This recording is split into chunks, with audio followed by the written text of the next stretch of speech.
আসসালামু আলাইকুম। শুরু করছি রোদ্দুরে ছেঁড়া মানচিত্র গল্পের ৩৮তম পর্ব। লেখনীতে নীলুফা নাজমিন নীলা। ত্রিনা ব্যালকনিতে দোলনায় বসে আয়েশ করে আচার খাচ্ছে। তার চোখের সামনে মিহু আর লিলি মহা আনন্দে খাবার নিয়ে ব্যস্ত। এই দুই পোষ্য প্রাণীর মাঝে ইদানিং বেশ ভাব জমেছে। সারাক্ষণ ছায়ার মতো একে অপরের সাথে লেগে থাকে। কখনো খুনছুটি, কখনো মান অভিমান, আবার পরক্ষণে গভীর ভালোবাসা। ওদের এই সখ্যতা দেখে ত্রিনা না হেসে পারে না। মানুষের ভালোবাসার হাজারটা জটিলতা আর স্বার্থ থাকলেও এই অবলা পশুদের ভালোবাসা কত সহজ আর স্বচ্ছ। পাহাড়ের ঝর্ণার মতো পরিষ্কার, যেখানে নেই কোনো প্রতারণা বা মিথ্যে অভিনয়ের ভয়। হঠাৎ ঘরের দরজা খোলার সজোরে শব্দে তৃণা ভাবনার ছেদ পড়ল। ঘাড় ঘুরিয়ে দেখলো আরিয়ান হন্তদন্ত হয়ে রুমে ঢুকছে। অফিস ফেলে এই সময়ে আরিয়ানকে বাড়িতে দেখে তৃণা বেশ অবাক হলো। সে দোলনা থেকে ওঠার উপক্রম করতে আরিয়ান গটগট করে ব্যালকনিতে এসে দাঁড়ালো। আরিয়ানের কপালে চিন্তার ভাঁজ, ভ্রু দুটো কুঁচকে আছে।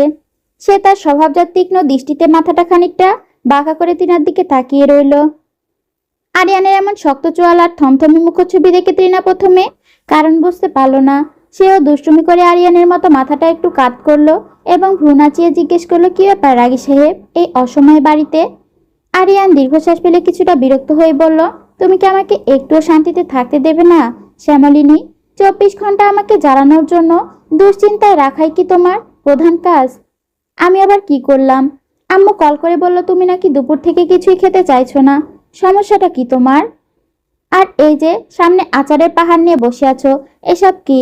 ডক্টর আর আমি দুজনেই তো তোমাকে বলেছিলাম সীমিত পরিমাণ আচার খেতে। টিনা আচারের বাটিটা একটু আড়াল করে ধীর গলায় বলল, আচার খেতে ভালো লাগে, অন্য কোনো খাবার তো মুখে রুচছে না।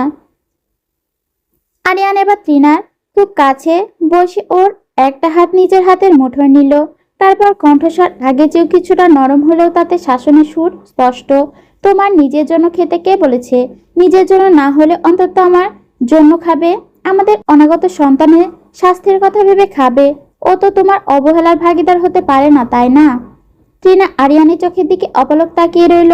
আরিয়ান এবার নিজের কণ্ঠে কৃত্রিম রাগ মিশিয়ে গম্ভীর হয়ে বলল, ফারদার যদি আরেকবার শুনি যে তুমি বলছো খাবে না বা খেতে মন চাচ্ছে না, তাহলে সত্যি সত্যি মেরে একদম পা ভেঙে ঘরে বসিয়ে রাখবো। তখন আর দোলনায় বসে আচার খাওয়া হবে না। বুঝতে পেরেছো তুমি? আরিয়ানের এই শাসনে তৃণা হেসে উঠল। আরিয়ান নিজের ঠোঁটের কোণে আসা হাসিটা অতি কষ্টে লুকিয়ে ভ্রু নাচিয়ে বলল, আবার হাসছো? আমি কি এখানে কৌতুক করছি? তৃণা হাসতে হাসতেই বলল, তো কি করব? আপনি এমন সব কথা বলছেন, হাসবো না? না, হাসবে না। এই মায়াবী হাসি দিয়েই তো এক অসহায় পুরুষকে পুরোপুরি বশ করে ফেলেছো। আরিয়ান কিছুটা নরম হয়ে আবারও বলল, এখন চলো নিচে গিয়ে লক্ষ্মী মেয়ের মতো খাবার খাবে। তৃণা তবুও আলসেমি করে উঠতে চাইল না। আরিয়ান এবার আর কোনো বাকবি বাকবিতণ্ডায় গেল না। কিছু বুঝে ওঠার আগে সে দ্রুত নিচু হয়ে তৃণাকে পাশ কোলে তুলে নিল। হঠাৎ ভাবে হাওয়ায় ভেসে ওঠায় তৃণা আটকে উঠে আরিয়ানের গলা জড়িয়ে ধরল। সে অপ্রস্তুত হয়ে বলল, আরে নামান আমাকে, করছেন কি? এভাবে কোলে করে নিচে নিয়ে যাবেন? বড়রা দেখলে কি ভাববে? সবাই খুব খারাপ ভাববে তো। আরিয়ান সিঁড়ির দিকে পা বাড়াতে বাড়াতে লিনলিপ্ত ভঙ্গিতে বলল, কেউ খারাপ ভাববে না, সবাই বড়জোর এটাই ভাববে যে ছেলেটা একদম বউপাগল হয়ে গেছে। তৃণার কথা বাড়ালো না। সে মুগ্ধ হয়ে এই মানুষটার মুখের দিকে তাকিয়ে রইল। মানুষটা তাকে এত ভালোবাসে কেন? এতটুকু ভালোবাসা যে তার ভাগ্যে ছিল তা তো সে কোনোদিনই কল্পনা করেনি। ভালোবাসা শোনার চেয়ে বেশি আনন্দ হয় যখন মানুষটার ব্যবহারে ভালোবাসা প্রকাশ পায়।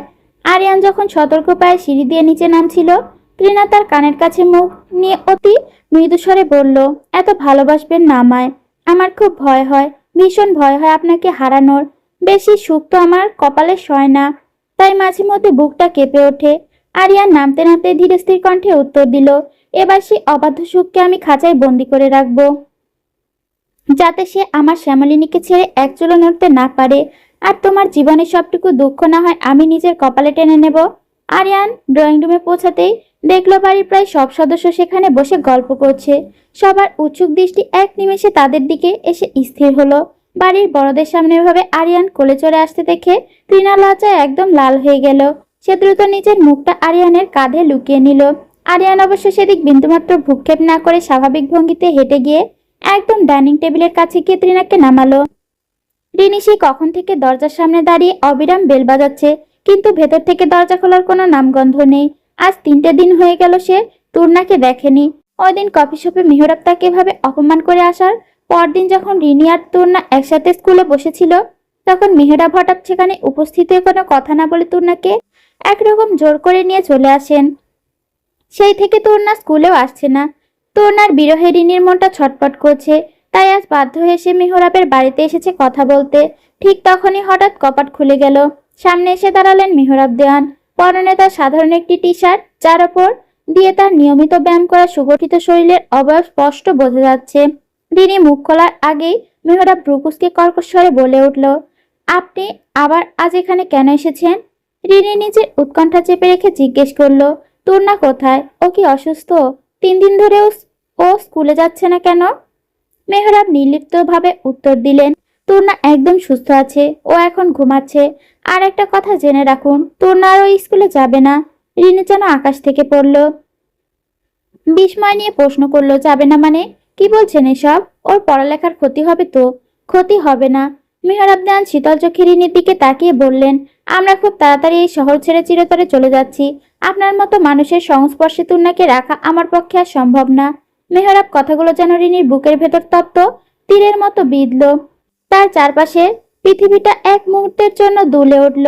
রিনি ব্যাকুল হয়ে মিনতি করল, কি বলছেন এসব? শহর কেন ছাড়বেন? প্লিজ আমার জন্য তুর্নার শৈশবটা এভাবে নষ্ট করবেন না। ঠিক আছে, আমি কথা দিচ্ছি আমি আর কোনোদিন তুর্নার আশেপাশে থাকবো না। দূর থেকে না হয় এক নজর দেখবো ওকে। প্রয়োজনে আমি ওই স্কুলে চাকরিটাই ছেড়ে দিচ্ছি, তবুও আপনার শহর ছাড়বেন না। মেহরাব দেওয়ান চোখে এক বিন্দু করুণা দেখা গেল না। তিনি আরো কঠোর হয়ে বললেন, আমি চাই না আপনি আমার মেয়েকে দূর থেকেও দেখুন। আপনার ছায়া যেন ওর ওপর না পড়ে।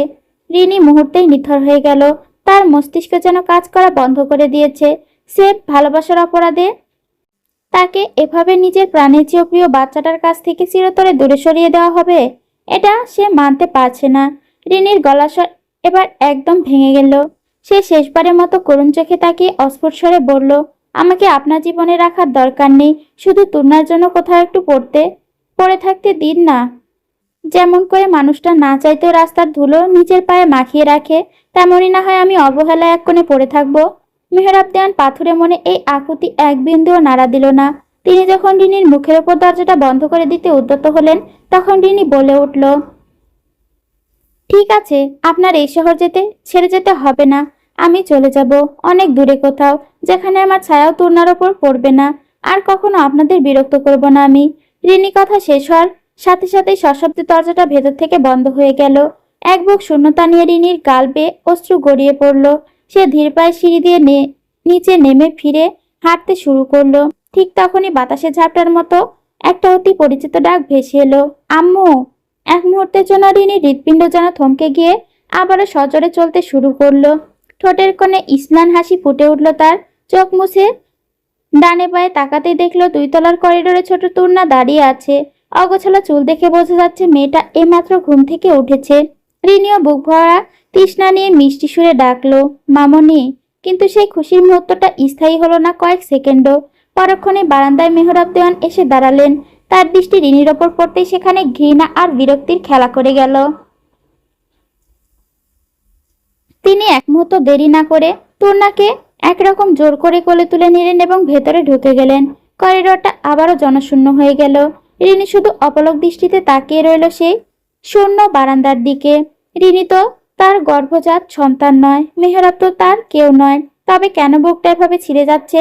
ইচ্ছে করছিল দৌড়ে গিয়ে তুর্নাকে একবার চাপটে ধরি, কিন্তু সামাজিক আর মানসিক দেয়ালটা আজ হিমালয়ের চেয়ে উঁচু।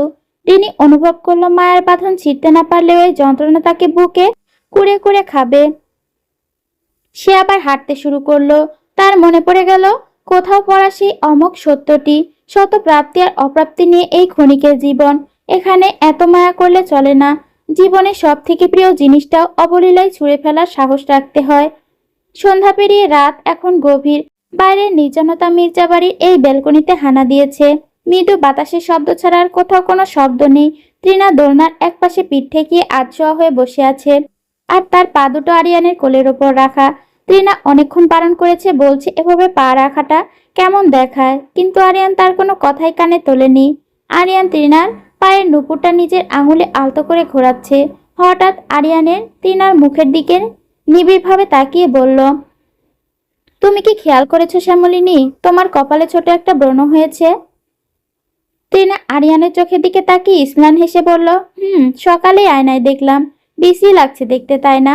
আরিয়ান তার চিবুকটা সামান্য উঁচিয়ে ধরলো, গভীর কণ্ঠে বলল, একদম না, বরং আগের চেয়েও তোমাকে এখন অনেক বেশি সুন্দর লাগছে। একটা আলাদা স্নিগ্ধতা কাজ করছে তোমার চেহারায়। আরিয়ানের এই প্রশংসা শুনে টিনা কিছুটা লজ্জা পেল। হঠাৎ নুপুরের শব্দে কিছু একটা মনে পড়ে যাওয়ায় সে জিজ্ঞেস করলো, আমাদের অন্য পায়ের নুপুরটা আবার কোথায় যেন হারিয়ে গেছে, আপনি কি কোথাও দেখেছেন? আরিয়ান মুহূর্তে নিজের মুখভঙ্গি কঠোর করে ফেলল, গলার রাশভারী ভাব এনে গম্ভীর স্বরে বলল, না তো, কিভাবে দেখবো আমি? নিজের জিনিস নিজের সামনে রাখতে পারো না? সবসময় কি আমি তোমার জিনিসের পাহারাদার হয়ে থাকবো? আরিয়ানের হঠাৎ এমন কড়া কথা হয়তো গাম্ভীর্য দেখে টিনার মনটা নিমিষে বিষিয়ে উঠল। সে ভাবলো কিছুক্ষণ আগে লোকটা কত আদুরে কথা বলছিল, আর এখনই তুচ্ছ একটা নুপুরের জন্য এভাবে ধমক দিচ্ছে। অভিমানে টিনার চোখ দুটো ছলছল করে উঠল। সে আরিয়ানের কোল থেকে পা সরিয়ে নিতে চাইল। টিনা এভাবে তাকাতে দেখে আরিয়ানার নিজের গাম্ভীর্য ধরে রাখতে পারল না। সে মুচকি হেসে টিনার পা দুটো কোল থেকে নামিয়ে দিল ঠিকই, কিন্তু পরক্ষণে এক ঝটকায় ওকে নিজের বুকের মাঝে টেনে নিল। আরিয়ান এক হাত টিনা শক্ত করে জড়িয়ে ধরে তার কপালে নিজের ঠোঁট ছোঁয়ালো। খুব শান্ত গলায় সান্ত্বনা দেওয়ার সুরে বলল, থাক না শ্যামলিনী, একটা সাধারণ নুপুরই তো হারিয়েছে, এটার জন্য কি এত কষ্ট পেতে হয়? বাদ দাও তো সব। আরিয়ানের এই উপদেশের মাঝে টিনার হাতটা অস্থিরতায় আরিয়ানের শার্টের পকেটের কাছে গিয়ে ঠেকলো। শক্ত কিছু একটা অনুভব করতে টিনা অবাক হয়ে আরিয়ানের দিকে তাকালো। এক মুহূর্ত দেরি না করে সে চটজলদি আরিয়ানের পকেটে হাত ঢুকিয়ে ফেললো, আর হাত বের করতেই দেখা গেল হারিয়ে যাওয়া সেই রূপোর নুপুরটা আরিয়ানের পকেটে চিকচিক করছে। নিজের সাজানো মিথ্যা এভাবে হাতে নাতে ধরা পড়ে যায় আরিয়ান অপ্রস্তুত হয়ে জিহ্বায় কামড় দিল। টিনা নুপুরটা চোখের সামনে নাচিয়ে অভিমানী কণ্ঠে বলল, আমাকে এতক্ষণ কত কি শোনালেন, দায়িত্ব জ্ঞানহীন বললেন, অথচ আমার নুপুর আপনার পকেটে কেন? এটা তো আপনিই লুকিয়ে রেখেছিলেন। আরিয়ান এবার একদম শান্ত হয়ে গেল। তার চোখে সেই কৃত্রিম রাগ মুছে গিয়ে সেখানে এক গভীর মায়া ফুটে উঠল। সে ত্রিনার হাতের ওপর নিজের হাত রেখে খুব নরম স্বরে বলল, পকেটে রেখে দাও নুপুরখানা। আসলে যখন বাড়ির বাইরে যাই তখন তোমাকে ছাড়া খুব একা লাগে। এই নুপুরের রুমঝুম শব্দ শুনলে মনে হয় তুমি আশেপাশে আছো, তাই ওটাকে বুকের বাঁ পাশের পকেটে খুব যত্ন করে রেখেছিলাম, যাতে তোমার অস্তিত্ব সবসময় হৃদয়ের কাছাকাছি থাকে। আরিয়ানের এই অবকট স্বীকারোক্তি শুনে টিনা নির্বাক হয়ে গেল। তার সমস্ত অভিমান মুহূর্তে জল হয়ে চোখের কোণে জমা হলো।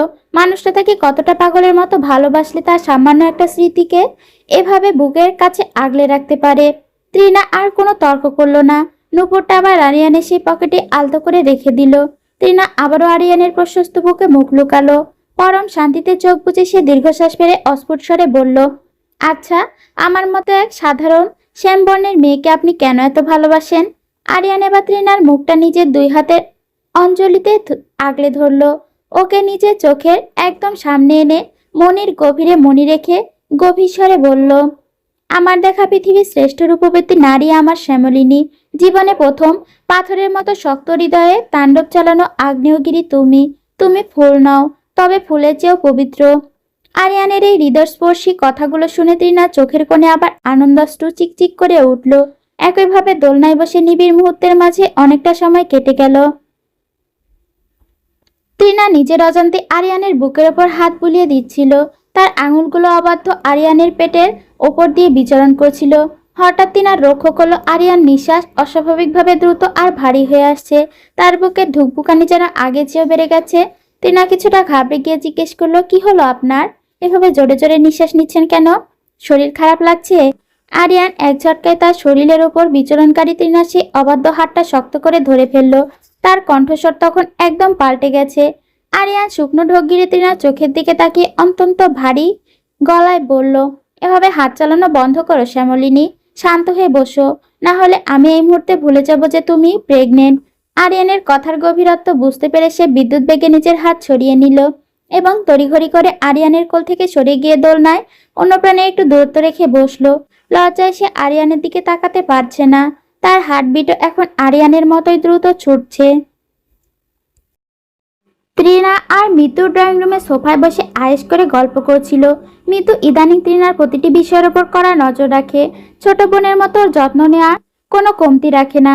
কথা বলতে বলতে তৃণা হঠাৎ জিজ্ঞেস করলো, আচ্ছা ভাবি, গতকাল তো চেক আপের জন্য ডক্টরের কাছে গিয়েছিলে, ডক্টর নতুন করে কিছু বললেন? তৃণার প্রশ্নটা শোনা মাত্রই মিতুর হাসি খুশি মুখটা কেমন থমথমে হয়ে গেল। একটা লম্বা দীর্ঘশ্বাস ছেড়েও বাইরের অন্ধকারের দিকে তাকিয়ে বলল, সবার সব ইচ্ছে কি আর পূরণ হয় তৃণা? জানো তো, বান্দা যখন কোনো জিনিস পাওয়ার জন্য বেশি দেওয়ানা হয়ে যায়, তখন হয়তো ওপরওয়ালা তার ওপর কিছুটা রুষ্ট হন। তাই তো সেই পার্থিব জিনিসটার কপালে জোটে না। মিতুর গলাস্বর কেমন ভারী হয়ে এলো। তৃণা তৎক্ষণাৎ মিতুর হাতটা নিজের হাতের মুঠোয় নিয়ে আশ্বাসের সুরে বলল, না ভাবি, এমনটা ভেবো না। ওপরওয়ালার কাছে মন থেকে কিছু চাইলে তিনি অবশ্যই দেন, শুধু একটু সঠিক সময়ের অপেক্ষা মাত্র। দেখে নিও, খুব শীঘ্রই তোমার কোল আলো করে ফুটফুটে সন্তান আসবে। তৃণার কথায় মিতু একটু শান্ত হলো। ঠোঁটের কোণে স্নান একটা হাসি রেখা ফুটে উঠল। ঠিক সেই মুহূর্তে কলিং বেল বেজে ওঠার শব্দে দুজনের নজর গেল দরজার দিকে। দেখলো রিনি ভেতরে প্রবেশ করছে। এই অসময়ে রিনিকে দেখে তৃণা বেশ অবাক হলে ওর মুখে চওড়া হাসি ফুটলো। তৃণা আনন্দিত হয়ে সোফা ছেড়ে উঠতে চাইল, কিন্তু রিনি দ্রুত এগিয়ে এসে ওর কাঁধ চেপে ধরে থামিয়ে দিল। শাসনের সুরে রিনি বলল, কি করছিস? একদম নড়বি না। এ অবস্থায় ঘন ঘন ওঠা বসা করা একদম ঠিক না। চুপচাপ বসে থাক। রিনি এরপর মিতুর সাথে কুশল বিনিময় করলো। মিতু হাসি মুখে বলল, তোমরা গল্প করো বসে, আমি তোমাদের জন্য কিছু নাস্তা রেডি করে নিয়ে আসি। রিনি বারবার নিষেধ করা সত্ত্বেও মিতু শুনল না। সে সোজা রান্নাঘরের দিকে চলে গেল।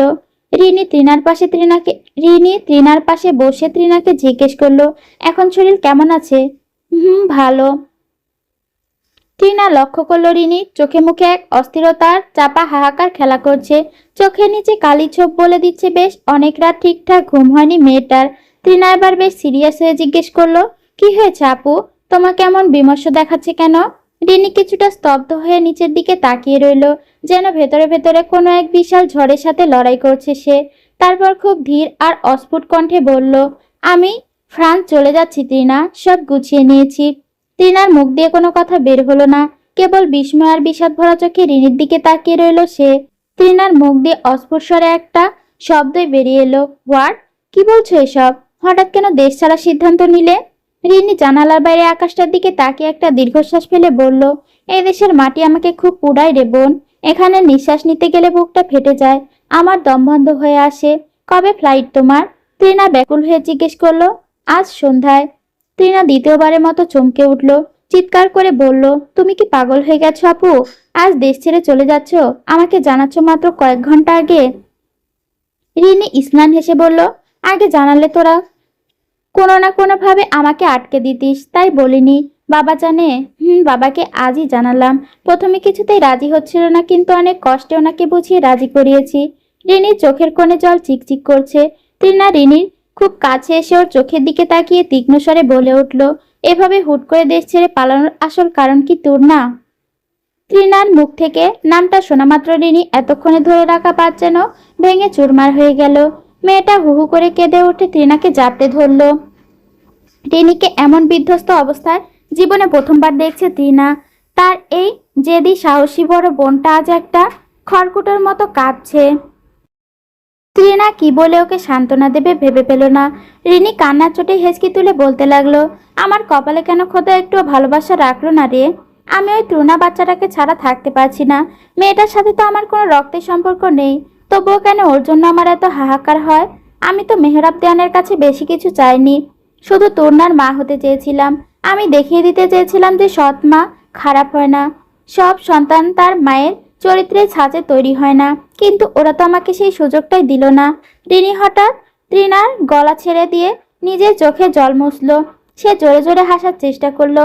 কান্নারত অবস্থায় সেই শব্দ হাসাটা কেমন যেন এক ভয়ঙ্কর সুর তৈরি করলো ড্রয়িং রুমে।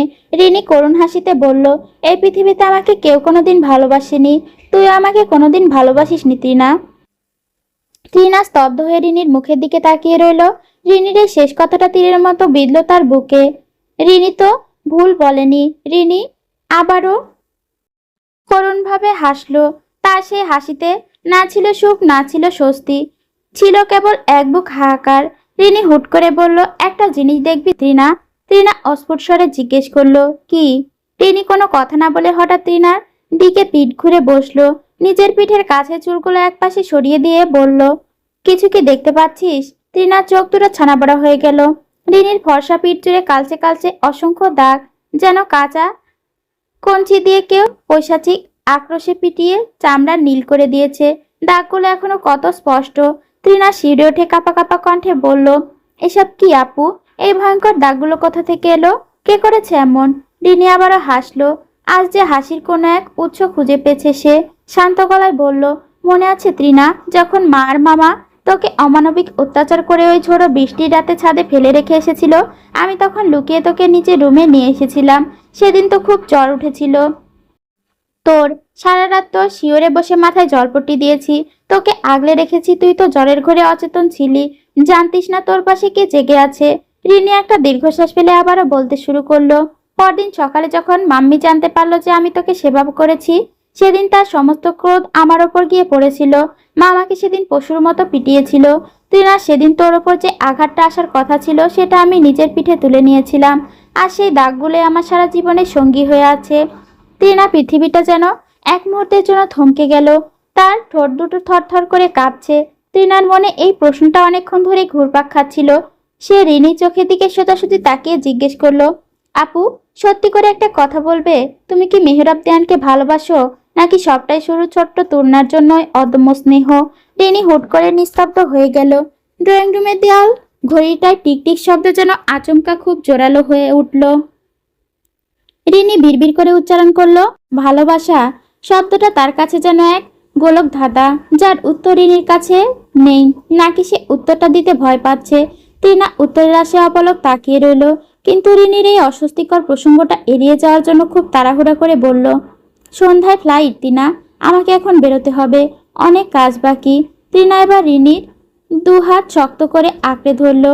তার কণ্ঠে মিনতি ঝরে বলল, থেকে যাও না আপু, সব ভুল বুঝিয়ে আমরা কি মেহরাবকে রাজি করাতে পারি না? প্লিজ যেও না। বলতে বলতে তৃণার গাল বেয়ে এক ফোঁটা তপ্ত অশ্রু গড়িয়ে পড়ল।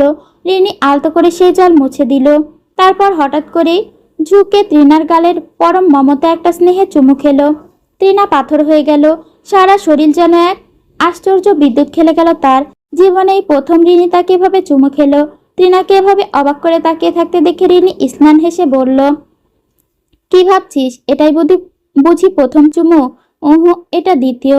প্রথমটা দিয়েছিলাম সেই রাতে, যেদিন তুই জ্বরে পুড়ে খাক হয়ে যাচ্ছিলি আর যন্ত্রণায় কাতরাচ্ছিলি। তৃণা নিজেকে সামলাতে পারল না, ডুকরে কেঁদে ওঠে রিনিকে শক্ত করে জড়িয়ে ধরলো। রিনি ওকে অনেকক্ষণ বুকের সাথে চেপে ধরে রাখলো। রিনি খুব শান্ত গলায় বলল, এভাবে কাঁদিস না বনু, শরীরের ওপর চাপ পড়বে। তোর ভেতরে যে নতুন প্রাণ বড় হচ্ছে, ওকে বলিস তার একটা মামনি আছে, সে অনেক দূর থেকে তাকে প্রচুর ভালোবাসবে। আব্বুকে দেখে রাখিস। আর শোন, একদম অনিয়ম করবি না, সময় মতো খাবার খাবি, ঠিক আছে? রিনি আর কথা বাড়ানোর সুযোগ দিল না। মিতু আর বাড়ির অন্যদের কাছ থেকে বিদায় নিয়ে দ্রুত কদমে বাড়ির বাইরে বেরিয়ে গেল। অপ্রিয় পুরুষ, জানি না কেন আপনাকে অপ্রিয় বলে সম্বোধন করতে ইচ্ছে হলো। অপ্রিয় তো মানুষ তখনই হয় যখন মানুষটা পছন্দের থেকে অপছন্দে পরিণত হয়, কিন্তু আপনি তো আমার কোনো কালই পছন্দের ছিলেন না। তবে কেন এরকম নামে সম্বোধন করতে ইচ্ছে হলো? যাক, বাদ দিই। আজকাল নিজের অজান্তে অনেক কিছু ভিন্ন ঘটছে। আপনি যখন এই চিঠিটা হাতে পাবেন ততক্ষণে আমি হয়তো নিজের মাতৃভূমি ছেড়ে প্লেনের জানালার কাছে মুখ রেখে বিশাল আকাশের দিকে তাকিয়ে আছি। আপনার প্রতি আমার এক বিন্দুও ক্ষোভ নেই। আপনি নিঃসন্দেহে একজন শ্রেষ্ঠ স্বামী, একজন শ্রেষ্ঠ পিতা। তবে আমার বেলায় আপনি চাইলে এক মহা অনুভবা দেখাতেই পারতেন। আমি তো আপনার কাছে ভালোবাসা চাইনি, শুধু চেয়েছিলাম প্রমাণ করতে যে পৃথিবীর সকল সৎমা খারাপ হয় না, কোনো সৎমা আপন মায়ের চেয়ে আপন হতে পারে। কিন্তু হায় আফসোস, আপনি আমাকে প্রমাণ করতে দিলেন না। অপ্রিয় মেহরাব দেওয়ান, আপনি যদি একবার ঘৃণাভরা সুরে বলতেন থেকে যাও, তাহলে আমি সকল আত্মসম্মান বিসর্জন দিয়ে পথহারা পথিকের মতো থেকে যেতাম। কিন্তু আপনি বলেননি, আপনি একটিবার পেছন ফিরে তাকাননি। ছোট তূর্ণাকে বলবেন না আমি আপনার প্রতি অভিমান করে হারিয়ে গেছি। আমি চাই না তূর্ণা তার বাবার প্রতি রাগ করুক। তূর্ণা ওই দিন আমাকে বলেছিল ওর খুব ইচ্ছে সমুদ্রে হাঁটবে, এক পাশে থাকবো আমি, অন্য পাশে আপনি, আর মাঝে তূর্ণা। আমি তো আর থাকতে পারলাম না। একদিন সময় করে তূর্ণাকে নিয়ে সমুদ্র থেকে ঘুরে আসবেন। কয়দিন হয়তো আমাকে না পেয়ে মেয়েটা দুঃখী থাকবে, তারপর নিশ্চয়ই ভুলে যাবে আমাকে। মেয়েটা যখন আমাকে না দেখে কাঁদবে তখন বকা দিয়েন না, সুন্দর করে বুঝিয়ে বলবেন হাতে সময় নেই, কিছুক্ষণের মাঝেই ফ্লাইট ছেড়ে দিবে। তা না হলে আর একটু লিখতাম। আমার জীবনের বড় আফসোস, আমি কোনোদিন কারো ভালোবাসা পাইনি। এই পৃথিবীতে কেউ আমাকে ভালোবাসেনি। ইতি, কেউ না। মেহরাব দেওয়ান চিঠির অক্ষরগুলোর দিকে একদৃষ্টিতে তাকিয়ে রইল। অদ্ভুত এক নীরবতা ছেয়ে আছে ঘরে। নুসরাত যখন বিকেলের দিকে ফোন করে বলেছিল আজ রিনির ফ্লাইট, মেহরাব তখন নিজেকে খুব নির্লিপ্ত দেখানোর চেষ্টা করেছিল। সন্ধ্যার সময় পিয়ন এসে চিঠিটা দিয়ে গেল, কিন্তু এখন এই মাঝরাতে চিঠির প্রতিটি শব্দ যেন বিষাক্ত তীরের মতো তার হৃৎপিণ্ডকে এফোর ওপর করে দিচ্ছে। বুকের ভেতরটা কেন জানি পাথরের মতো ভারী হয়ে আসছে রিনির জন্য। না, মেহরাব দেওয়ান তা হতে দিতে পারেন না। তিনি তো শুধু রাধিকাকে ভালোবাসতেন। চিঠিটা ড্রয়ারে রেখে দিয়ে মেহরাব দেওয়ান ধীর পায়ে তুর্নার রুমের দিকে এগিয়ে গেলেন। রাত তখন 11:30। দরজা খুলে লাইট অন করতে তিনি থমকে দাঁড়ালেন। তুর্না এই গভীর রাতে অন্ধকার ঘরে একা বসে আছে। মেহরাব জলদি এগিয়ে গিয়ে মেয়ের সামনে বসে ব্যাকুল হয়ে জিজ্ঞেস করলেন, কি হয়েছে মামনি? এখনো জেগে আছো কেন? শরীর খারাপ লাগছে? তুর্না খুব নিচু স্বরে উত্তর দিল, ভালো লাগছে না পাপা। কেন পাপা, কোনো সমস্যা? তুমি আমাকে স্কুলে যেতে দিচ্ছ না। সারাদিন এই বাসায় একা বন্দি থাকতে একদম ভালো লাগে না পাপা। মেহরাব মেয়ের বিষণ্ণ মুখ দেখে নিজের অপরাধবোধ ঢাকতে একটু হাসার চেষ্টা করলেন। ওর কপালে চুমু খেয়ে বললেন, আচ্ছা বাবা, সরি। আগামীকাল থেকে তুমি আবার নিয়মিত স্কুলে যেও, কেমন? বাবার মুখে স্কুলের কথা শোনা মাত্রই তুর্নার মুখটা এক নিমিষে উজ্জ্বল হয়ে উঠল। সে এক ঝটকায় মেহরাবকে জড়িয়ে ধরল। খুশিতে গদগদ হয়ে হাততালি দিয়ে বলে উঠল, কি মজা, কি মজা! কালকে সকালে আবার আম্মু, না মানে রিনি ম্যাডামের সাথে দেখা হবে। মেহরাব স্তব্ধ হয়ে গেলেন। তার কণ্ঠস্বর যেন কোথাও হারিয়ে গেল। তুর্না মেহরাবের গলা জড়িয়ে ধরে কচি হাতে বাবার মুখে হাত বুলিয়ে দিতে দিতে বলতে লাগলো, জানো পাপা, তুমি শুধু শুধু রিনি ম্যামকে অপছন্দ করো। ও কত যে ভালো, আমাকে ঠিক আম্মুর মতো আদর করে।